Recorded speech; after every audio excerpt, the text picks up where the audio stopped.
Hi everyone, welcome to this channel.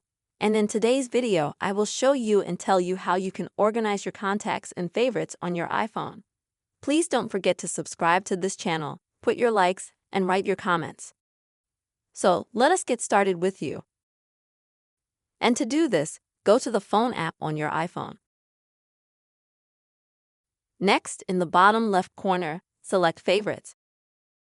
And as you can see, I have a few contacts here. I don't have a lot of them. You might have a big list of favorite contacts here. And in order to organize them or rearrange them, you'll need to click Edit. And now you click on any contact on the three bars and hold until, as you can see, that contact is highlighted. Now you can rearrange it. Do the same thing with any contact. That is, if you have, let's say, a large list of contacts, you can lift the bottom one up, rearrange them in places as you see fit. And once you've done that, click Done. And now all your contacts will stand in the order you like. Friends, this is the way you can easily organize your contacts and favorites on your iPhone.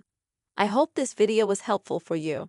Please put your likes, write your comments, and see you soon.